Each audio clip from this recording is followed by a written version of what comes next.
மக்களுக்கு அன்பார்ந்த வணக்கங்கள். பண்பலையோடு நாம் இணைந்திருப்பது TSC சமுதாய வானொலி 107.8 கோவையின் முதல் சமுதாய வானொலி வாய்ஸ் ஆஃப் தி ஹோம்ஸ். இந்த ஷோ ரேடியோ ஹப் பெருமையுடன் வழங்கும் நெஞ்சே எழு வித் மீ ஆர்ஜி ஸ்வேதா மற்றும் RJ Shibi. Good morning Swetha. Good morning Shibi. என்னதுக்கா மார்னிங்ல ஃப்ரெஷ்ஷா வந்திருக்கோம் இல்லையா? ரொம்ப நாள் கழிச்சு வந்திருக்கோம் இல்லையா? எஸ். சோ வந்துட்டு ஒரு பெரிய கம்பேக்கே கொடுத்துருக்கோம்னு நினைக்கிறேன். லேட்டா தான் லேட்டஸ்டா வருவாங்கன்னு சொல்லுவாங்களா, அது மாதிரி கெத்தா நம்ம வந்திருக்கோம். ஓகே, நான் நெஞ்சே எழுன்னு சொன்னல, நெஞ்சே எழு அப்படிங்கிற டாபிக் ஒரு பின்னணி இருக்கணும். அந்த பின்னணி என்ன உங்களுக்கு தெரியுமா? நெஞ்சே எழு அப்படின்னா அது வந்து பயங்கர மோட்டிவேஷனலான, இன்ஸ்பைரிங்கான, மக்கள் எல்லாம் விழிக்க வைக்கிற மாதிரியான ஒரு விஷயம். எஸ், கரெக்டா சொல்லிட்டீங்க. மக்கள் அனைவருமே வந்துட்டு ஒரு எப்படி சொல்றது, எழுப்பி விடுறதுக்கான ஒரு விஷயம் சொல்லலாம். அதுவும் வந்து நம்ம என்ன நார்மலான மனிதர்கள் தான் அவங்க மனசுக்குள்ள வந்து பல விஷயங்கள் வச்சிருப்பாங்க. அதை பத்தி வந்து தோண்டி எடுக்கிறதுக்கு வந்து பல நாட்கள் ஆகும்ல. அந்த மாதிரி வந்து பல பேரோட மனசுக்குள்ள வந்து நிறைய மாற்றங்கள் இந்த சமுதாயத்துல கொண்டு வரணும்னு சொல்லிட்டு இருந்திருக்கோம்.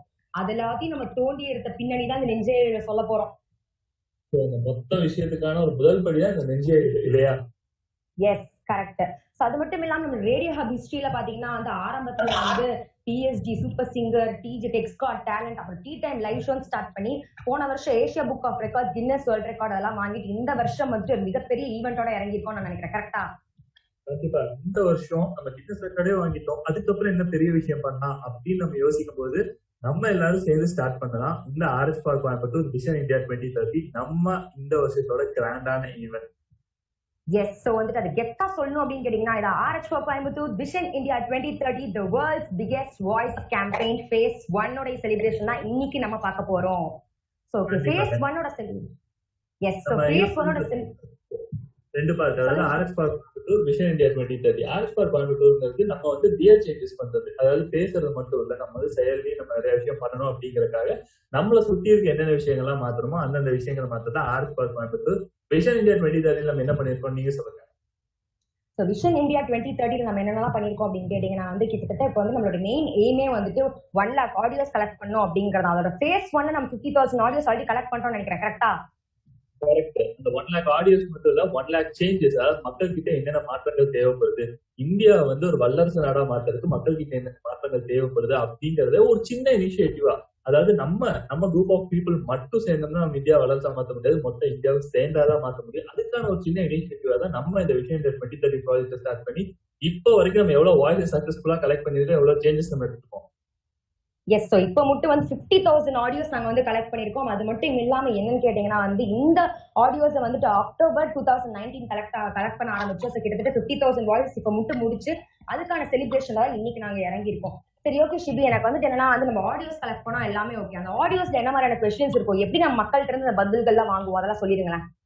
கண்டிப்பா. அதாவது மக்களோட பேசிக்கான இன்ஃபர்மேஷன், அவங்க வந்து இந்தியர் அப்படின்னு கத்துட்டு அவங்க யாரு, அவங்க ஏஜ் என்ன, அவங்க எங்க இருந்து வராங்கிற விஷயத்த பதிவு பண்ணிட்டு நம்ம அவங்க கிட்ட 2 கேள்வி கேட்டோம். அதாவது என்ன கேள்வினா, முதல் கேள்வி அதாவது அவங்க வந்து சமுதாயத்துல என்னென்ன மாற்றங்கள் இன்னும் தேவைப்படுது, என்னென்ன விஷயத்த மாத்திக்கிட்டா அது வந்து இந்தியாவோட வளர்ச்சிக்கு உதவியா இருக்கும். ஃபார் எக்ஸாம்பிளான விஷயம் பாத்தீங்கன்னா, சின்னதா வேஸ்ட் டிஸ்போசல் பண்றதுல இருந்து எஜுகேஷன் வரைக்கும் நம்ம கலெக்ட் பண்ண 50,000 வேரியஸ் ஆன்சர்ஸ் இருக்கு. அது எல்லாமே இந்தியாவோட மாற்றத்துக்கு ஒரு முக்கியமான ஒரு விஷயமா இருக்கு. அது மட்டும் இல்லாம 2வது பிரச்சனை, அதாவது நம்ம சுத்தி மட்டும் மாறக்கூடாது. ஃபர்ஸ்ட் அதெல்லாம் மாறணும், என்ன பண்ணணும், நம்ம மாறணும். அந்த நம்ம மாறணுங்கிறத நம்ம கிட்ட என்ன மாற்றத்தை விதைக்கணும், நம்ம என்ன விஷயத்த நமக்குள்ள ஒரு மாற்றமா கொண்டு வரணும்னா அது வந்து எல்லாரும் இன்ஸ்பயர் பண்ணி மாற்றோம் அப்படிங்கறத இந்த 2வது. இந்த 2 கேள்வி வச்சுட்டு லாஸ்ட்ல நம்ம ஒரு பிளட்ஜும் வச்சிருந்தோம். அதாவது இந்த விஷயங்கள்லாம் சொன்னது மட்டும் இல்லாம இந்த விஷயத்த வந்து நான் வந்து இம்ப்ளிமெண்ட் பண்ணுவேன், நான் மட்டும் இல்ல என்ன சுத்தி இருக்கவங்ககிட்ட இம்ப்ளிமெண்ட் பண்ண வைப்பேன் அப்படிங்கறதுக்காக மாற்றத்தின் விதையாய் நான் அப்படின்னு என் பேரோட ஒவ்வொரு மக்களையும் நம்ம சொல்ல வச்சிருக்கோம். ஸோ வந்து அந்த மாற்றத்தின் விதையாய் நான் அப்படிங்கிறது ரொம்ப பவர்ஃபுல்லான ஒரு டேக்லைன் நான் நினைக்கிறேன். பிகாஸ் அவங்க சொல்ற மாற்றமா அவங்களாவே இருப்பாங்க அப்படிங்கறதான் அதுக்கு அர்த்தம். ஸோ வந்து அவ்வளோ வந்துட்டு ஒரு பவர்ஃபுல்லான ஒரு டேக்லைன் வந்து கடைசியில் வச்சிருக்காங்க. ஸோ அந்த டேக்லைன் சொல்லும் போதே லைக் வந்து ரொம்ப சந்தோஷமா இருக்கு. ஸோ நானும் ஒரு தடவை சொல்லி பார்க்க போறேன். மாற்றத்தின் விதையாய் நான் ஆர்ஜே ஸ்வேதா. இப்படி செமையா இருக்கா? சூப்பரா இருக்கு. இது வந்து உங்களுக்கு மட்டும் இல்ல, சொன்னா நம்ம 50,000 வாய்ஸ் கலெக்ட் பண்ண எல்லாருக்குமே வந்து கண்டிப்பா ஒரு மோட்டிவேஷனலா இருந்திருக்கும். அதாவது ஒரு ஸ்டூடெண்ட்ஸ், ஒரு யங்ஸ்டர்ஸ் எல்லாம் சேர்ந்து இந்த விஷயம் ஸ்டார்ட் பண்றாங்க. ஏன்னா நம்ம ஊர்ல லாகிங்கா இருக்க ஒரு விஷயமே ஸ்டார்டிங் மட்டும் தான். நம்ம எல்லாருமே செய்யணும்னு நினைப்போம், சேஞ்ச் பண்ணணும், ஐயோ இங்க இந்த குப்பை இருக்கிறத எடுத்து போடணும் அப்படின்னு நினைப்போம். அது நம்ம பண்ணிடுறோம், மத்தவங்களும் பண்ணணும் அப்படிங்கிறது தான் வந்து நம்மளோட எண்ணமா இருக்கும். ஏன்னா நம்ம கொடுத்த சேஞ்ச் பண்ணணும்னு நினைச்சா அது மாறாது, சுத்தி இருக்க எல்லாரும் மாறினா மட்டும்தான் அது மாறும். அதுக்கான ஒரு விதையா தான் நம்ம இந்த விஷயத்தை வந்து விதைச்சிருக்கோம். ஓகே. சோ இப்ப நிறைய பேர் வந்து கேட்பாங்க, இந்த ஃபேஸ் பண்ண ஒரு செலிப்ரேஷன் வந்துட்டு எப்படி என்ன மாதிரியான ஒரு ஐடியால வந்து கொண்டு வந்தீங்க அப்படின்னு சொல்லி நிறைய பேர் கேட்பாங்கன்னு நான் நினைக்கிறேன். சோ ஃபர்ஸ்ட் இன்னைக்கு நம்ம செலிப்ரேஷன் பண்ணிக்கிறதுக்கு முன்னாடி நம்ம வந்து என்னென்னலாம் பிளான் பண்ணிருந்தோம். லைக் வந்து ஃபேஸ் பண்ணோட செலிப்ரேஷன் வந்து ரொம்ப கிராண்டா பிளான் பண்ணிருந்தோம்ல. மார்ச் 20 இருந்து மார்ச் 24 மட்டும் ஆக்சுவலி இந்த ஈவெண்ட் வந்து பிளான் பண்ணிருந்தோம். பட் அன்பார்ச்சுனேட்லி என்ன ஆச்சு அப்படிங்கறது சிவி சொல்லுவார். ஆமா, நான் சொன்னது இந்த ஊர் எல்லாருக்குமே தெரியும். நம்ம வந்து மார்ச் 2024 வரைக்கும் 5 நாள், அதாவது நம்ம இவ்வளவு பெரிய விஷயம் பண்ணிருந்தோம் இல்லையா, அதான் 50,000 வாய்ஸ் கலெக்ட் பண்ணிருக்கோம், நிறைய பேர் ரியல் சேஞ்சஸ் பண்ணிருக்கோம், மக்கள் கிட்ட வந்து மாற்றத்தை உருவாக்க சின்ன ஸ்பார்க்கா இருந்திருக்கும். இந்த எல்லா விஷயத்தையுமே செலிப்ரேட் பண்ணி இந்த இயரோட ஒரு கன்க்ளூஷன் மாதிரி அந்த 50,000 வாய்ஸஸ் வந்து நம்ம ஒரு விழாவா எடுக்கிற மாதிரி நம்ம இந்த விஷயம் பண்ணிருந்தோம். அதாவது 20ல இருந்து 24 5 டிஃப்ரெண்டான டாபிக், எஜுகேஷன்ல இருந்து, ஸ்போர்ட்ஸ்ல இருந்து, சயின்ஸ்ல இருந்து, கல்ச்சர் ட்ரெடிஷன், இந்த மாதிரி 5 டிஃப்ரெண்டான தீம் வச்சு அது ரிலேட்டடான பீப்புள், அது மட்டும் இல்லாம நம்ம ஆர்ஜிஎஸ் ஏகப்பட்ட ஷோஸோட, அதாவது எல்லாரும் பயங்கர என்டர்டைனிங்கான ஷோஸோட சூப்பரா பிளான் பண்ணிருந்தோம். பட் அன்பார்ச்சுனேட்லி நம்ம யாருமே எதிர்பார்க்காத விதமா வேர்ல்ட்ல வந்து கொரோனா, அதாவது COVID-19 வந்து ஸ்ப்ரெட் ஆக ஆரம்பிச்சு. இதன் மூலியமா நம்ம எல்லாருமே இப்ப குவாரண்டைன்ல லாக்டவுன்ல இருக்க வேண்டிய ஒரு கட்டாயத்துல இருக்கும். அதனால நம்மளால அந்த ஷோஸ் எல்லாத்தையுமே நம்ம காலேஜ் பிஎஸ்சி காலேஜ் டெக்னாலஜில இருக்க கம்யூனிட்டி ரேடியோ ஸ்டேஷன்ல அந்த ஷோ நம்மளால செய்ய முடியல. இருந்தாலும் நம்ம என்னைக்கு முன் வச்ச கால பின்னாடி வச்சிருக்கோம். வந்து கரெக்டா சொன்னீங்க. ரேடியோ ஹப்னாலே வந்துட்டு எவ்வளவு பெரிய தடையா இருந்தாலும் சரி, அதை தாண்டி வந்து ஈவெண்ட் வந்து கெத்தா நடத்திடுவாங்க அப்படின்னு சொல்லிட்டு எல்லாருமே தெரியும் நான் நினைக்கிறேன். சோ அந்த மாதிரி தான் எவ்வளவு பெரிய தடை வந்தாலும் அதை தாண்டி வந்துட்டு ஈவெண்ட் பண்றதுல வந்து ரேடியோ ஹப் வந்து கில்லாடினே சொல்லலாம். சோ அந்த மாதிரி தான் இந்த தடவை வந்துட்டு இவ்வளவு பெரிய தடை வந்தாலும் சரி, நம்ம ஈவெண்ட்டை கெத்தா பண்ணுவோம் அப்படின்னு சொல்லிட்டு இன்னைக்கு May 1 உழைப்பாளர்கள் தினத்தன்று இந்த டிஜிட்டல் பிளாட்ஃபார்ம்ல மார்னிங் 6 o'clock இருந்து ஈவினிங் 6 o'clock கண்டினியூஸா 12 hours லைவ்ல நாங்க இறங்கியிருக்கோம். நிச்சயமா. அதாவது பாத்தீங்கன்னா நம்ம மட்டும் இல்ல, நம்ம சுத்தி நிறைய பேர் நிறைய விஷயங்கள் பிளான் பண்ணியிருந்தாங்க. ஸ்டூடெண்ட்ஸா இருக்கட்டும், ஃபேமிலி மெம்பர்ஸ், எஜுகேஷனல் ஃபீல்ட்ல இருக்கவங்க, இண்டஸ்ட்ரியலிஸ்டா இருக்கவங்க, எல்லாருமே ஏகப்பட்ட விஷயங்கள் பிளான் பண்ணியிருந்தாங்க. பட் அவங்கனால எல்லாருனாலுமே அந்த விஷயத்தை குவாரண்டைன்ல கண்டிப்பா பண்ண முடியாது. பட் நமக்கு, அதாவது ரேடியோ மெம்பர்ஸ், ரேடியோ ஜாக்கியான நம்ம எல்லாருக்குமே நமக்கு ஒரு சூப்பரான ஒரு ஆப்பர்ச்சுனிட்டி. டிஜிட்டல் பிளாட்ஃபார்ம்ல நம்ம பிளான் பண்ண ஈவெண்ட் வந்து 5 நாள் இல்லாட்டி இந்த ஒரு நாள் சூப்பரா பண்ணலாம். நம்ம வந்து டிஜிட்டல் பிளாட்ஃபார்ம்லேயே மக்கள் கிட்ட எல்லாம் இந்த கருத்தை கொண்டு போய் சேர்க்கலாம். நம்ம செஞ்சிருக்க விஷயங்கள்லாம் மக்களுக்கு தெரியப்படுத்தலாம். இந்த மாற்றத்துல அவங்களே ஒரு பார்ட்டாய் நம்ம ஏத்துக்கலாம் அப்படின்னு சொல்லிட்டு நமக்கு இந்த டிஜிட்டல் பிளாட்ஃபார்ம் ரொம்பவே ஹெல்ப் பண்ணிருக்கு. எஸ், இந்த டிஜிட்டல் பிளாட்ஃபார்ம் ரொம்ப ஹெல்ப் பண்ணிருக்கு நீங்க சொன்னீங்க இல்லையா. இந்த டிஜிட்டல் பிளாட்ஃபார்ம் வந்து முக்கியமான விஷயம்னா, லாக்டவுன் நிறைய பேர் வந்து போர் அடிச்சுட்டு உட்காந்துருப்பாங்க. அவங்க எல்லாரும் என்டர்டைன் பண்ணதான் நம்ம வந்திருக்கோம் இல்லையா. கரெக்ட். தாண்டி என்னன்னா வந்துட்டு இந்த 6 o'clock மார்னிங் 6 o'clockல இருந்து ஈவினிங் 6 o'clock வந்து பல விஷயங்கள், அமேசிங்கான விஷயங்கள் நிறைய நடக்க போகுது. அது மட்டும் இல்லாம வந்துட்டு COVID-19 அப்படிங்கிற இந்த கொரோனா வைரஸ் உடைய நிறைய அவேர்னஸ் ப்ரோக்ராம்ஸ் வந்து நம்ம நிறைய ஒரு இடத்துல வந்து ஒரு ப்ரோக்ராம் நம்ம கொடுத்துருக்கோம்னு நினைக்கிறேன். கரெக்டா? கண்டிப்பா. இன்னொரு முக்கியமான விஷயம் நம்ம, அதாவது நம்ம ஈவெண்ட்டுக்கான ஒரு முக்கியமான காசு, இந்த ஈவெண்ட்டுக்காக நம்ம இன்ஸ்பயர் பண்ணவர் யாரு, எங்க இருந்து நம்ம இந்த ஈவெண்ட் எடுக்கணும்னு சொல்லி நம்ம பிளான் பண்ணணும்னு சொல்லுங்க. டாக்டர் ஏபிஜே அப்துல் கலாம் அவர்கள். கரெக்டா? அவர் சொன்ன ஒரு விஷயம் தான் நம்மள வந்து இவ்வளவு தூரம் எக்ஸ்பயர் பண்ணுச்சு. அவரோட கருத்தை வச்சுதான் லாஸ்ட் டைம் நம்ம வந்து கின்னஸ் புக் ஆஃப் ரெக்கார்ட்ஸும் ஏஷியா புக் ஆஃப் ரெக்கார்ட்ஸும் நாளை நம்ம பி த சேஞ்ச் அப்படிங்கிற கான்செப்ட்ல பண்ணிருந்தோம். ஆனா இந்த தடவை பாத்தீங்கன்னா அதை வந்து இன்னும் ஒரு படி மேல கொண்டு போற மாதிரி அவர் சொன்ன ஒரு விஷயம், அதாவது அவர் சொன்ன விஷயம் இந்தியாவோட யங்ஸ்டர்ஸ் எல்லாருமே கனவா இருந்த ஒரு விஷயம், 2020 இந்தியா வந்து ஒரு டெவலப்டு நேஷனா இருக்கும் அப்படிங்கிறது தான். ஆனா இந்த தடவை நமக்கு வந்து அந்த அதிர்ஷ்டம் வந்து கொஞ்சம் கம்மியா இருந்துச்சு. பட் 2030 அந்த ப்ரொஜெக்ட் நம்ம கொண்டு போய் கண்டிப்பா 2030 வந்து இந்தியாவோட டெவலப்டு நேஷனா மாறும் அப்படிங்கிற ஒரு நல்ல எண்ணத்தை வச்சுதான் நம்ம வந்து இந்த கருத்தை பதிவு பண்றதுக்காக இந்த ஒரு ஈவெண்ட்டை கையில எடுத்திருக்கோம். அதாவது நெக்ஸ்ட் 10 இயர்ஸ்க்குள்ள நம்ம என்னென்ன சேஞ்சஸ் எல்லாம் கொண்டு வந்தா அந்த 2020 நம்ம அச்சீவ் பண்ண வேண்டியது 2030 கண்டிப்பா அச்சீவ் ஆயிருக்கும். அதான் இந்தியா வந்து ஒரு டெவலப்டு நேஷனா ஒரு சூப்பர் பவரா வந்து விளங்கும் அப்படிங்கிற கருத்துல கொண்டு தான் நம்ம இந்த ஈவெண்ட்டை ஸ்டார்ட் பண்ணிருக்கோம். எஸ், அதுவும் வந்துட்டு டாக்டர் ஏபிஜே அப்துல் கலாம் ஐயா அவர்கள் வந்துட்டு ஜாஸ்தி வந்து லைக் அவர் யங் ஜென்ரேஷன் ரொம்பவே நம்புவார் இல்லையா. சோ நம்ம கிட்ட வந்து 50,000 வாய்ஸஸ்ல கூட மேக்ஸிமம் வந்து யங் ஜென்ரேஷன் தான் வாங்கிருக்கோம். கரெக்ட் தானே? ஸ்கூல் ஸ்டூடெண்ட்ஸ், காலேஜ் ஸ்டூடெண்ட்ஸ், ஒர்க்கஹாலிக்ஸ் அந்த மாதிரி ஏகப்பட்ட பேர் இருக்காங்க. அதுல வந்து மோஸ்ட்லி, அதாவது 60% 70% ஆஃப் பீப்புள் வந்து எல்லாருமே யங்ஸ்டர்ஸ் தான். அவங்க தான் வந்து முன்னாடி வந்து நிறைய கருத்துக்களை பதிவு பண்ணாங்க. அதுல நிறைய அவங்க சொன்ன விஷயத்துல எனக்கு இம்ப்ரெஸ் பண்ண என்னன்னு பாத்தீங்கன்னா, டிராபிக் ரூல்ஸை ஒழுங்கா ஃபாலோ பண்ணணும். அதாவது நம்ம வெளியே போற எல்லாத்தையும் நம்ம வந்து ஸ்பிட் பண்ணக்கூடாது, நம்ம வந்து வேஸ்ட்டை வந்து ப்ராப்பரா வந்து செட்டில் பண்ணணும், எங்க கார்பேஜ் இருக்கோ அங்கதான் செட்டில் பண்ணணும், எஜுகேஷன் வந்து எல்லாருக்கும் ப்ராப்பரா போய் சேரணும். இந்த மாதிரியான பல யூஸ்ஃபுல்லான விஷயங்கள்லாம் அவங்க சொல்லியிருக்காங்க. அண்ட் இந்த மாற்றத்தை அவங்களுக்குள்ளேயே அவங்க எடுத்துக்க வேண்டும் உறுதி கொடுத்துருக்காங்க.